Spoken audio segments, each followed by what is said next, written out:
सुधारा कैसे जाएगा। पहले आप ये समझिए कि बिहार की शिक्षा व्यवस्था खराब है क्यों।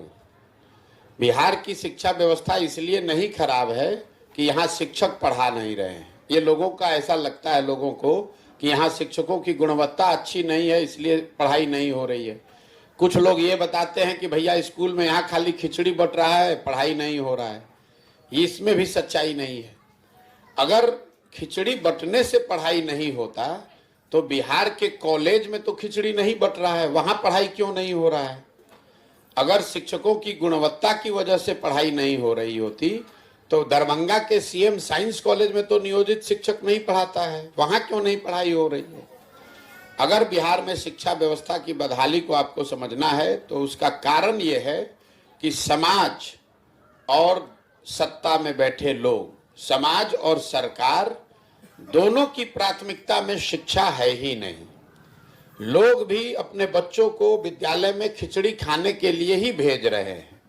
आप अपने बच्चे का नामांकन किसी कॉलेज में पढ़ाई के लिए नहीं करते हैं, डिग्री के लिए करते हैं कि बीए का डिग्री मिल जाए, एमए का डिग्री मिल जाए।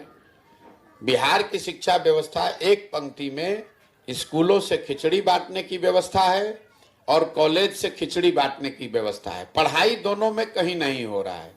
स्वाभाविक तौर पर जब यहाँ बच्चे पढ़ेंगे ही नहीं तो वो डॉक्टर, इंजीनियर, कलेक्टर तो बन नहीं सकते हैं, उनको मजदूर ही बनना पड़ेगा। इसीलिए बिहार में आपको दिखता है कि जो ज़्यादातर लोग तो पढ़े लिखे नहीं हैं, स्कूल में कुछ क्लास पढ़ा और जाकर मजदूरी कर रहा है। लेकिन जिनके पास डिग्री है उनके पास भी पढ़ने का कोई, उनके पास भी नौकरी रोजगार नहीं है, क्योंकि उन्होंने शिक्षा नहीं हासिल की, उन्होंने डिग्री हासिल की है। बिहार में समता मूलक शिक्षा नीति बनाने के नाम पर जो व्यवस्था बनाई गई है, इसमें हर गांव में स्कूल के नाम पर भवन बना दिए गए, लेकिन जहां विद्यालय का भवन है वहां पढ़ाने वाला शिक्षक ही नहीं है। जहां शिक्षक पढ़ाने वाला है वहां विद्यालय का भवन नहीं है। जहां दोनों है वहां बच्चे नहीं हैं और जहां तीनों है वहां पढ़ाई नहीं है।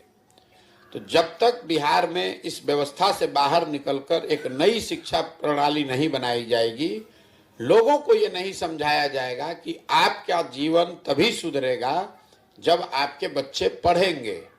नाली गली बनने से आपकी गरीबी दूर नहीं हो सकती है। 5 किलो अनाज लेने से आपका भविष्य नहीं सुधर सकता है। आपका भविष्य तब सुधरेगा जब आपके बच्चे पढ़ेंगे।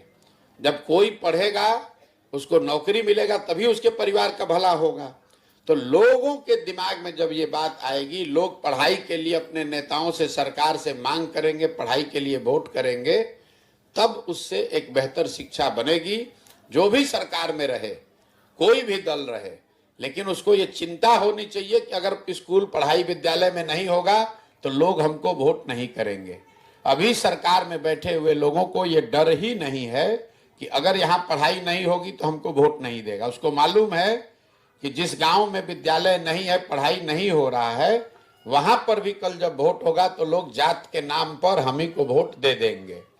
जिनके बच्चे बिना पढ़े लिखे अनपढ़ हो गए, वो लोग भी जाकर जात के नाम पर, हिंदू मुसलमान, मंदिर मस्जिद के नाम पर, 5 किलो अनाज के नाम पर वोट जाकर दे रहे हैं। इसीलिए बदहाली है।